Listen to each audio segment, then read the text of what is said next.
Hello everyone, this is Nilesh Kumar Gupta and you are watching NG Business Classes. Well, पिछले turn पे मैंने आप लोगों को स्ट्रेन का डेफिनेशन बताया, साथ साथ मैंने आपको टाइप्स ऑफ स्ट्रेन के बारे में भी एक्सप्लेन किया. क्लियर? उसमें मैंने आपको बताया था स्ट्रेन कितने टाइप के होते हैं, 4 या 5? 3. अच्छा, 3 टाइप के होते हैं. कौन कौन से? You mean to say longitudinal strain, volumetric strain and shearing strain. अच्छा, very good. The ratio of change in length to the original length is called the angular displacement between the two parallel faces is called shearing strain is denoted by the letter phi. Yeah, phi. The ratio of change in volume to the original volume is called याद है आपको? Yes, sir. ऐसे कौन कौन से strains हैं जो केवल सॉलिड्स में होते थे? Longitudinal strain only, right? Yes, sir. Sharing strain नहीं? Yes, sir. शेयरिंग स्ट्रेन भी सॉलिड में ही होता था. क्लियर? क्योंकि जब टेंजेंशियल फोर्स लगाओगे तो बॉडी थोड़ी सी टिल्ट हो जाती थी. समझ में आ रही है बात? लिक्विड में और गैस में तो ऐसा नहीं किया जा सकता ना. आपको मेरी बात समझ में आ रही है जो मैं बोल रहा हूँ? Yes, sir. और volumetric strain specially liquid, solids, gases सभी में होता था. सबसे ज्यादा किसमें होता था? क्योंकि गैसेस के वॉल्यूम सबसे ज्यादा बदलते हैं. एग्री करते हैं आप लोग यहाँ तक? आगे बढ़ जाऊं मैं. नेक्स्ट क्वेश्चन क्या है हमारे सामने, बताएं. Lateral strain. लेटरल स्ट्रेन से जस्ट पहले एक पॉइंट रह गया. नोट चल रहे थे, उसमें से 2 पॉइंट मैंने करा दिए थे, एक शायद रह गया था. राइट? लिसन एवरीवन, ध्यान से सुनिएगा आप लोग. लेंथ काय में नापते हैं और डायमीटर काय में नापते हैं? तो डायमीटर भी तो एक प्रकार का लेंथ ही हुआ. Diameter is also kind of length. Yes और नो? सीन क्लियर है? जो बोलूंगा अगर आप ध्यान से सुनेंगे तो आपको समझ में आएगा, वरना बम्पर हिट जाएगा. क्लियर? तो गौर से देखिएगा सभी लोग on the board. Ready? Look. क्या है अगला? Little strain. Listen everyone. गांव वालों, कल मैंने आपको लॉन्गिट्यूडनल स्ट्रेन बताया था. लॉन्गिट्यूडनल स्ट्रेन में आप फोर्स कैसे लगाते थे? Along the length. Along the length force लगता था. वॉल्यूमेट्रिक स्ट्रेन में परपेंडिकुलर या नॉर्मल टू द सरफेस. और शेयरिंग स्ट्रेन में टेंजेंशियल फोर्स. याद है आपको? आप भूले तो ना नो ना भूले. ठीक है, अच्छी बात है. गौर से देखिएगा.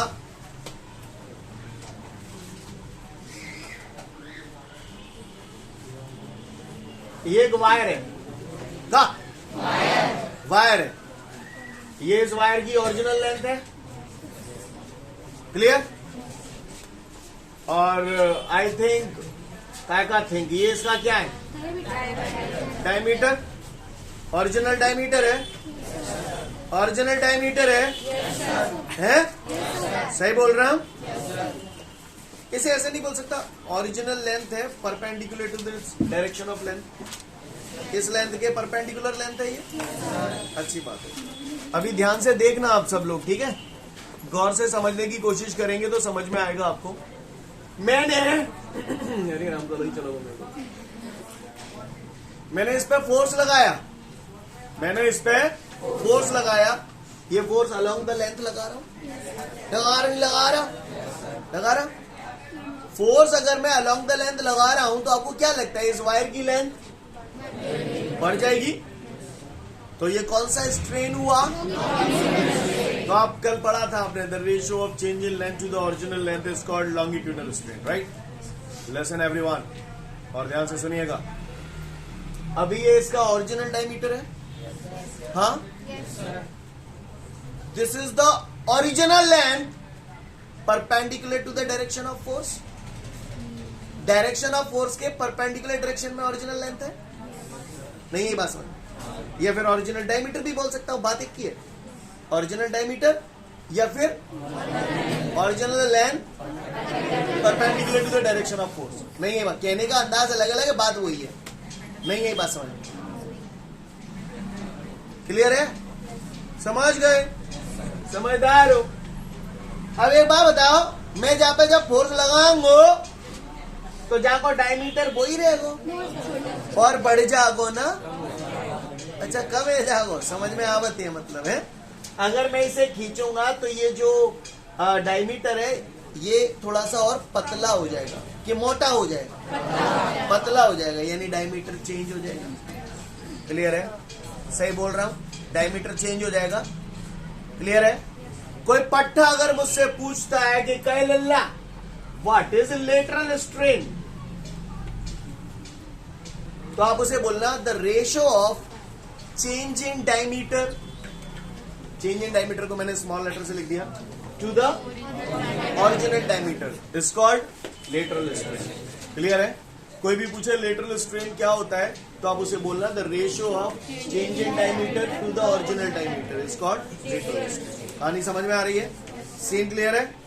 कुछ लोग इसे ऐसे भी लिखते हैं, ये क्या है चेंज इन डायमीटर, तो इसे ऐसे नहीं लिख सकता, change in length in the perpendicular direction of force, और इसे original length in the perpendicular direction of force, ऐसे भी करके लिख सकते हैं। समझ में आ रही बात? कल को कॉम्पिटिटिव एग्जाम की तैयारी करोगे तो ये सब चीजें काम आएंगी आपको। क्लियर? फिलहाल अगर देसी में बात करूं, 11th के पॉइंट ऑफ व्यू से बात करूं, अगर कोई पूछे लेटरल स्ट्रेन क्या होता है, तो आप उसे बोलना the ratio of change in diameter to the original diameter is called lateral strain. ये डायमीटर है, मीटर में नपेगा, ये भी डायमीटर है, मीटर में नपेगा, मीटर से मीटर कटेगा, यानी इसका कोई यूनिट नहीं होता, कोई डायमेंशन फॉर्मूला नहीं होता। इस दुनिया में जितनी भी स्ट्रेन होती है उनका कभी कोई यूनिट नहीं होता, कभी कोई डायमेंशन फॉर्मूला नहीं होता। ये बात मैं कल बता चुका हूँ। सीन क्लियर है सभी को? कोई दिक्कत? किसी पट्टे ने अगर हमसे पूछ लिया कि व्हाट इज लेटरल स्ट्रेन, तो आप उसे सिंपली बोलना the ratio of change in diameter to the original diameter is called lateral strain. Clear? The ratio of change in diameter to the original diameter is called lateral strain. कहानी समझ में आ रही है? बाकी का चाहूं तो ऐसे भी लिख सकता हूं, change in length in the perpendicular direction of force to the original length in the perpendicular direction of force. बात एक ही है, नहीं आई? सीन क्लियर है? तो फटाफट से लेटरल स्ट्रेन पढ़ लो, आप समझ जाओगे। क्लियर? अच्छा एक बात और मुझे बताओ, अगर मैं इस वायर का लेंथ बढ़ाऊंगा तो डायमीटर कम होगा। अच्छा अगर मैं इसका लेंथ कम करूं, वायर को कंप्रेस करूं, तो डायमीटर बढ़ जाएगा। समझ में आ रही है बात? जो बोला समझ में आया? तो वो जो कल आपका लास्ट नोट रह गया था, कल जितना पढ़ाया था उसका, वो भी पढ़ लो और लेटरल स्ट्रेन भी पढ़ लो, समझ जाओगे। इसके बाद हमारे को अगला क्वेश्चन दिया है, नोट समझ में आ गया। इसके बाद एक नोट दिया है, strain has no unit and no dimension formula बता चुका हूं। इसके बाद आपको बोल रहा है डिफाइन पॉइजन रेशियो। क्या बोल रहा है? इससे पहले कि मैं आपको पॉइजन रेशियो बताऊं, मैं आपसे कुछ कहना चाहता हूं, और मैं आपसे ये कहना चाहता हूं, आप लोगों ने कल टाइप्स ऑफ स्ट्रेन पढ़े थे, उसमें आपने लॉन्गिट्यूडनल स्ट्रेन पढ़ा, वॉल्यूमेट्रिक स्ट्रेन पढ़ा, शियरिंग स्ट्रेन पढ़ा, तो भाई में क्यों नहीं पढ़ोगे लेटरल स्ट्रेन? अलग से क्यों पढ़ा? तो मुद्दा है या नहीं? मुद्दा तो है, इसको भी भाई में कर देते, पर क्यों नहीं किया? उसका कारण, क्योंकि ये लेटरल स्ट्रेन अपने आप में कोई सेपरेट स्ट्रेन नहीं है, ये लॉन्गिट्यूडनल स्ट्रेन की वजह से पैदा होती है। नहीं है मेरी बात? क्योंकि जहां लॉन्गिट्यूडनल स्ट्रेन होगा वहां ये होना ही होना है। नहीं यही बात समझ में? क्लियर है? समझ में आई कि नहीं आई?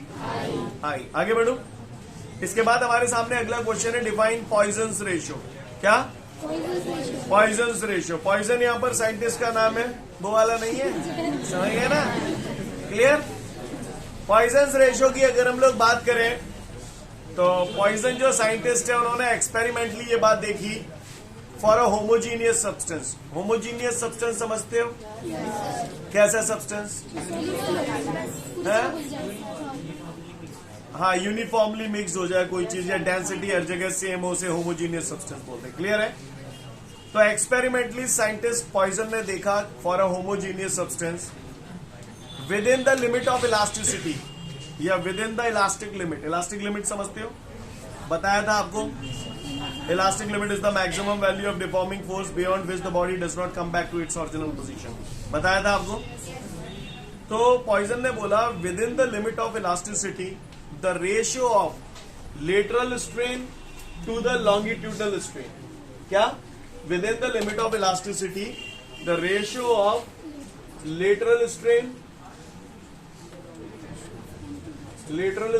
to the longitudinal strain is equal to the constant. This constant is called Poisson ratio. It is denoted by the letter sigma. Clear? Poisson's ratio को हम लोग letter सिग्मा से डिनोट करती है। ये सिग्मा समझते हो ना, अब तो समझने लगे होगे, केमिस्ट्री में पढ़ लो होगा, सिग्मा बॉन्ड पाई बॉन्ड है। बोलो भैया, सही बोल रहा हूँ ना? अच्छी बात है, आप मान है। कुल मिला के बात ये है, कोई अगर आपसे पूछे पॉइजन रेशियो होता क्या है, तो आप उसे बोलना within the limit of elasticity the ratio of lateral strain to the longitudinal strain is equal to the constant, this constant is called Poisson ratio. Clear? It is denoted by the letter sigma. ऊपर भी strain तो कोई unit कोई dimension formula नहीं होगा, नीचे भी strain तो कोई यूनिट कोई डायमेंशन फॉर्मूला नहीं होगा। इसका मतलब ये हुआ पॉइजन रेशियो का हाँ, न कोई यूनिट होता है न कोई डायमेंशन फॉर्मूला होता है। सीन क्लियर है? और देखिए लेटरल स्ट्रेन हमारी तुमने पढ़ी है, change in diameter to the original diameter. Longitudinal strain तुमने कल पढ़ी थी, change in length upon original length. पढ़े नहीं पढ़े? तो डी अपॉन डी तो ये हो गया कि एल अपॉन एल ऊपर जाके पढ़ गया नहीं पढ़, तो ये आया नहीं है। बस क्लियर है? कोई दिक्कत? भाषा समझ में आ रही नहीं आ रही? ठीक है, अच्छी बात है। अगर ये सब बातें आपको समझ में आ गई तो भैया पॉइजन रेशियो का जो वैल्यू होता है, पॉइजन रेशियो की जो वैल्यू होती है, साइंटिस्टों ने एक्सपेरिमेंट करके देखा और एक्सपेरिमेंट करने के बाद उन्होंने ये बात बताई कि पॉइजन रेशियो की जो थ्योरेटिकल वैल्यू है, राइटिंग में हम लोग जो लिखते हैं वो इसकी वैल्यू -1 to 0.5 के बीच में होती है। क्लियर? लेकिन प्रैक्टिकल जब किए गए, इस पे मटेरियल लेके इन पे प्रैक्टिकल किए गए, तो ये पाया गया कि इसकी नेगेटिव वैल्यू होना इम्पॉसिबल है। प्रैक्टिकली इसकी वैल्यू होती है 0 to 0.5। दोनों वैल्यूज याद रखनी है, ओटी में बहुत बार पूछा गया है। क्लियर? कोई पूछे पॉइजन रेशियो की थ्योरेटिकल वैल्यू कितनी होती है, तो -1 to 0.5 के बीच में, और प्रैक्टिकल वैल्यू कितनी होती है 0 to 0.5 के बीच में। ज्यादा उम्मीद नहीं है मुझे आपसे, लेकिन अगर कोई पूछे पॉइजन रेशियो क्या होता है, तो आप उसे बोलना within the limit of elasticity for a homogeneous substance the ratio of lateral strain to the longitudinal strain is called Poisson ratio. Clear है? कौन से लेटर से डिनोट कर रहे हैं? फटाफट इसे पढ़ लो, फिर आगे की बात करता हूं आपसे, ठीक है ना? इसके बाद हमारे सामने अगला क्वेश्चन है, डिफाइन स्ट्रेस।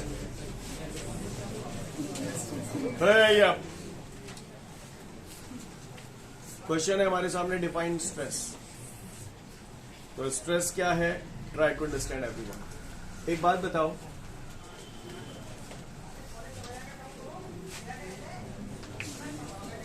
चुप, ये एक वायर है। क्लियर है? क्या है? वायर है। मैं जाहिर सी बात है, ये वायर किसी न किसी मटेरियल का बना है। मटेरियल का बना है तो इसके अंदर छोटे छोटे मॉलिक्यूल भी होंगे। बोलो, होंगे नहीं होंगे? होंगे। एक नॉर्मल पोजीशन पे यहाँ पर एक मॉलिक्यूल है, काफी सारे। अगर मैं इस पे डिफॉर्मिंग फोर्स लगाऊंगा तो इसका शेप और साइज चेंज हो जाएगा। डिफॉर्मिंग फोर्स अगर इस पे लगाता हूं मैं, या फोर्स अप्लाई करता हूं, तो जाहिर सी बात है इसका जो मॉलिक्यूल्स की पोजीशन है, नॉर्मल पोजीशन जैसी थी वैसी ही रहेगी, बदल जाएगी। इनके मॉलिक्यूल्स के बीच का सेपरेशन बढ़ जाएगा। सेपरेशन बढ़ जाएगा तो कुछ याद आया? हाँ, उनके अंदर अट्रैक्शन फोर्स जनरेट हो जाएंगे, है ना? और ये फोर्स क्या करेंगे, जैसे ही आप एक्सटर्नल फोर्स हटा लेंगे तो इसको वापस अपनी ओरिजिनल पोजीशन में लाएंगे। ऐसा मैंने आपको कॉज ऑफ इलास्टिसिटी में बताया था, अगर आपको याद हो तो। क्लियर है? आपका मोबाइल जब जरूरत से ज्यादा हैंग होने लगता है तो आप क्या करते हैं? दूसरा ले आते हो, रीसेट करते हो, है ना? उसे रीस्टोर करते हो, यानी जिस पोजीशन में था उसे बिल्कुल नया जैसा कर लेते हो। रीसेट करने का मतलब, सिमिलरली जब मैंने इस पे फोर्स लगाया तो इसके मॉलिक्यूल जो नॉर्मल पोजीशन में थे वो नॉर्मल पोजीशन में नहीं रहे, उनके बीच का सेपरेशन बढ़ गया। बढ़ गया या नहीं बढ़ गया? बढ़ गया। तो ऐसा करने से इनके अंदर एक दूसरा फोर्स क्रिएट हो गया, और वो फोर्स क्या करेगा, जैसे ही आप एक्सटर्नल फोर्स हटा लोगे तो वो फोर्स क्या करेगा, इसको वापस अपनी ओरिजिनल पोजीशन में लेके आएगा। ऐसे फोर्स को बोलते हैं रीस्टोरिंग फोर्स। क्या बोलते हैं? रीस्टोरिंग फोर्स क्या करता है, जैसे ही डिफॉर्मिंग फोर्स को हटा लिया जाता है तो रीस्टोरिंग फोर्स ऑब्जेक्ट को वापस अपनी ओरिजिनल पोजीशन में ले आता है। नहीं, यही बात समझ में? सीन क्लियर है? गौर से सुनिए, ज्यादा उम्मीद नहीं है, लेकिन अगर कोई पट्टा हमसे पूछे कि काय फल आने व्हाट इज स्ट्रेस, तो आपको ज्यादा दिमाग का दही नहीं करना है. Stress is equal to force upon area. Stress is equal to force upon area. Force की यूनिट एरिया काय में नापा जाता है. तो किसी पट्टे ने पूछ लिया कि काय रे फलाने स्ट्रेस का यूनिट क्या होता है, तो क्या बोलोगे? जोर से बोलो, आवाज में आई. हाँ, स्ट्रेस का यूनिट हो गया न्यूटन. फिर से बोलो. किसी पट्टे ने मुझसे ये पूछ लिया कि भैया इसका डायमेंशनल फॉर्मूला बता दो, इसका डायमेंशनल फॉर्मूला बता दो. तो भैया ये न्यूटन है. न्यूटन बोले तो फोर्स. फोर्स का डायमेंशनल फॉर्मूला मुझे बचपन से मालूम है. कितना होता है? mlt-2. और ये मीटर है. मीटर का डायमेंशनल फॉर्मूला जोर से बोलो. एल, कैपिटल एल है ना. और स्क्वायर लगाया तो एल स्क्वायर कर दूं. एल से स्क्वायर कट जाएगा, नहीं कट जाएगा. एम, नीचे केवल एक एल बचा है. एल की पावर 1 ऊपर ले जाऊंगा तो, और टी की पावर, ये कौन आया? हाँ, तो स्ट्रेस की यूनिट ये हो गई. स्ट्रेस का डायमेंशन फॉर्मूला ये हो गया. क्लियर है? काव्य को परेशानी.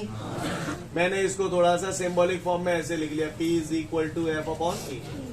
डेफिनेशन अपन ने अच्छे इनकी बना दी, जो की बना दी थे. किसी भी डेफिनेशन को बनाने के लिए अक्सर चीजों को क्या माना जाता है? 1 1 1. तो मैंने यहाँ पर एरिया कितना तान दिया? 1 मीटर स्क्वायर. तो एक ही जगह 1 रखूंगा तो P इज इक्वल टू क्या हो जाएगा? सीन क्लियर है? F यहाँ पर क्या है? Restoring force. रीस्टोरिंग फोर्स क्या करता है? ऑब्जेक्ट को वापस अपनी ओरिजिनल पोजीशन में ले आता है. The restoring force acting upon को पर बोलते हैं. 1 क्या है? एरिया. एरिया यहाँ कितना है? 1 metre square. 1 metre square area को यूनिट एरिया नहीं बोल सकता. The restoring force acting per unit area is called stress. Clear? The restoring force acting per unit area is called stress. क्या बोला? या सिंपल बोल दो, restoring force per unit area is called stress. क्या? Scene clear है? ताहुए को परेशानी, चवन्नी भर की उम्मीद नहीं है. आप तो केवल फॉर्मूला याद रखो, stress is equal to force upon area. बातें डेफिनेशन बन जाएगी. Restoring force per unit area is called stress. Unit समझ ही गए, डायमेंशन फॉर्मूला समझ ही गए. सीन क्लियर है? पूरी कथा पढ़ लो, समझ जाओगे. सुनने होगा मालूम दिखा रहे हो. वो तो जो कह रहे हो, explain the types of stress. का कुछ आप कह देना, कुछ मैं कह दूंगा और सिलसिला बन जाएगा. स्ट्रेन पढ़ा था आपने? कितने टाइप के स्ट्रेन थे? आप स्ट्रेनों के नाम बताते जाओ, मैं स्ट्रेसों का नाम बताता जाऊंगा. पहला स्ट्रेन, तो पहला stress longitudinal stress, volumetric stress, shearing stress.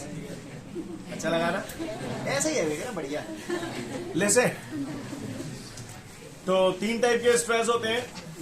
Longitudinal stress, volumetric stress. Volumetric stress को हम लोग नॉर्मल स्ट्रेस भी बोलते हैं. क्यों बोलते हैं बताता हूं अभी. और तीसरा शियरिंग स्ट्रेस. शियरिंग स्ट्रेस को हम लोग टेंजेंशियल स्ट्रेस भी बोलते हैं. अब आप खुद ही समझ ही गए होंगे वैसे, ऑलमोस्ट समझिए कि वैसे ही यहां कर रहे हैं. लिसन एवरीवन, अब मैं जय में समेट देता हूं. The restoring force acting per unit area, yeah, the restoring force per unit area along the length is called clear. The restoring force acting normally, समझ गए? The restoring force acting normally per unit area is called या फिर normal stress. Normal इसलिए बोल रहे हैं क्योंकि यहाँ पर जो फोर्स लगता है वो नॉर्मल लगता है, या परपेंडिकुलर डायरेक्शन में लगता है. कल पूरी फिल्म बना चुका हूं मैं पहले ही. क्लियर? जो भाई बहन हमारा कल नहीं आया था, सॉरी टू से, देखत रहो बस. क्लियर? रेल सी निकल जाएगी. चलो आगे. अगला, the restoring tangential force acting per unit area is called shearing stress. नहीं, ये बात समझ। 3 टाइप के स्ट्रेस होते हैं, longitudinal stress, volumetric stress, shearing stress. The restoring force acting along the length per unit area is called the restoring force acting normally per unit area is called the restoring tangential force acting per unit area is called। समझ गए? Clear है? काव्य को परेशानी हो तो बताए, तो पढ़ लो, पूछूंगा और बोलूंगा। इसके बाद अगला क्वेश्चन हम लोग के सामने, define Hooke's law. Hooke's scientist का नाम है, पूरा नाम है Robert Hooke. Scientist Robert Hooke ने बोला था कि किसी भी ऑब्जेक्ट पे या किसी भी मटेरियल पे अगर आप इलास्टिक लिमिट के अंदर रह के फोर्स लगाते हैं, यानी स्ट्रेस अप्लाई कर रहे हैं, तो बॉडी के अंदर स्ट्रेन पैदा होगा। जितना ज्यादा स्ट्रेस लगाएंगे स्ट्रेन उतना ही ज्यादा पैदा होगा। तो बस यही बात उन्होंने बोली थी, जितना ज्यादा स्ट्रेस लगाओगे स्ट्रेन उतना ही ज्यादा होगा। It means stress is directly proportional to, जी हाँ मेरे भाइयों, stress is directly proportional to strain. Clear?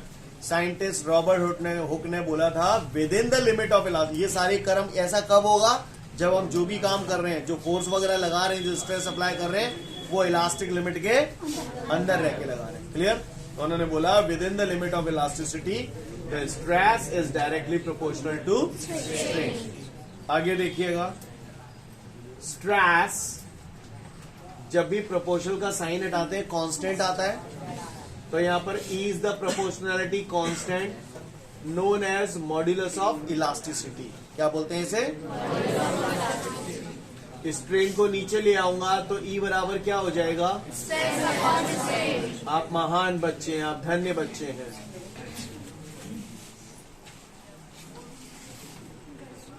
Clear? Symbolic form में चाहे तो ऐसे भी लिख सकते हैं, स्ट्रेस को पी से डिनोट कर दिया, स्ट्रेन को ई से डिनोट कर दिया। सीन क्लियर है? काव्य को परेशानी। हुक्स लॉ पूछा जाता है, लोगों के 2 अंदाज होते हैं लिखने के, आपको जो अंदाज अच्छा लगे आप उससे लिख देना। पहला अंदाज, according to the scientist Robert Hooke, within the limit of elasticity stress is directly proportional to strain. उसके बाद ऐसे सॉल्व कर देना और लिख देना here E is the proportionality constant known as modulus of elasticity. एक तो तरीका ये है। दूसरा तरीका, according to the scientist Robert Hooke, within the limit of elasticity the ratio of stress and strain is equal to the constant. This constant is called modulus of elasticity. Scene clear है? काव्य को परेशानी हो तो बताए।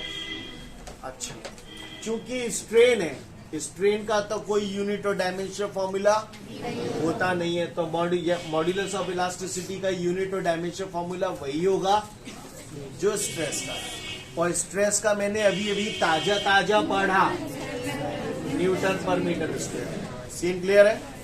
अच्छा, ये तो ऐसा ही सिस्टम में हो गया, किसी पट्टे ने सीजीएस सिस्टम में पूछ मारा तो न्यूटन की जगह डाइन, मीटर की जगह। सीन क्लियर है? डायमेंशन फॉर्मूला वही आएगा जो स्ट्रेस का आया था, थोड़ी देर पहले अपन ने निकाला था ना, डायरेक्ट लिख दूं। क्या मैं उम्मीद करूं आप लोग समझ गए? तो अगर किसी ने हुक्स लॉ पूछा तो दोनों में से किसी भी तरीके से आप लिख सकते हैं। आपको ये वाला ज्यादा सरल लगेगा। Within the limit of elasticity the ratio of stress and strain is equal to the constant, this constant is called modulus of elasticity. उम्मीद करता हूं समझ गए होंगे आप लोग। पढ़ लो फटाफट इसे। हम सभी लोगों ने ये जान लिया, within the limit of elasticity the ratio of stress and strain is equal to the constant, this constant is called modulus of elasticity. अब आपको आपकी जानकारी के लिए बता दूं, ये जो मॉड्यूलस ऑफ इलास्टिसिटी होते हैं ना, स्ट्रेस कितने टाइप के थे? 3। स्ट्रेन कितने टाइप के थे? 3। तो मॉड्यूलस ऑफ इलास्टिसिटी कितने टाइप के होंगे? 3। हाँ, सही बोला आपने। कितने अच्छे बच्चे हैं, भगवान कसम, मैं क्या करूंगा। तो मॉड्यूलस ऑफ इलास्टिसिटी 3 टाइप के होते हैं। पहला होता है, चूतियों की तरह रिएक्ट मत करना, कॉमन सेंस खुद ही लगा लेना। पहला होता है यंग मॉड्यूलस ऑफ इलास्टिसिटी। अब खुद ही बोलो, खुद ही लगा लो, समझ गए? तीनों स्ट्रेस बता चुका हूं, तीनों स्ट्रेस स्ट्रेन बता चुका हूं। क्लियर? तो या फिर एक मैं बता देता हूं, बाकी के दो आप बता देना, ठीक है? यंग मॉड्यूलस ऑफ इलास्टिसिटी, पहला with in the limit of elasticity. पहले तो अपने मन में सोचो, with in the limit of elasticity the ratio of, मन में सोच लो, सोच लेंगे ना, आएगा ना, का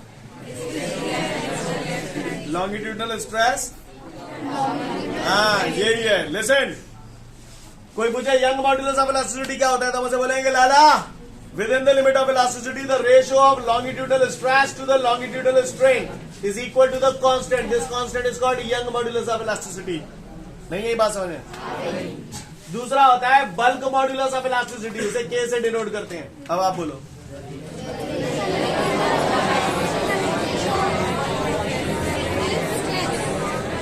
within the limit of elasticity, the ratio of volumetric stress to the is equal to the, this constant is called bulk modulus of elasticity। नहीं यही बात समझ? मैं बोल लेता हूं, एक बार मुझे सुन लियो। Within the limit of elasticity, the ratio of volumetric stress to the volumetric strain is equal to the constant. This constant is called bulk modulus of elasticity।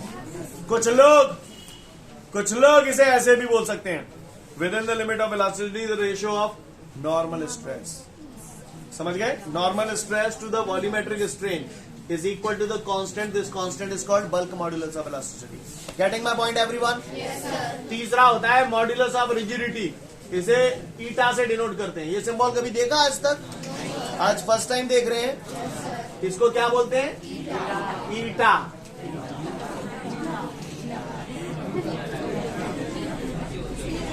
Within the limit of elasticity, the ratio of shearing stress to the shearing strain is equal to the constant. This constant is called modulus of rigidity। ईटा नहीं, modulus of rigidity। Clear? क्या बोलते हैं इसे? Again I repeat, within the limit of elasticity, the ratio of shearing stress to the shearing strain is equal to the constant. This constant is called modulus of rigidity। कुछ लोग इसे ऐसे भी बोलते हैं, within the limit of elasticity, the ratio of tangential stress to the shearing strain is equal to the constant. This constant is called modulus of rigidity। आगे आने वाले क्वेश्चनों में केवल डेफिनेशन पढ़ लो, आप समझ जाओगे। ओके, तो फिर आज के लिए पर्याप्त है, कल फिर मिलते हैं। Thank you everyone, have a great day to all of you guys. जय हिंद।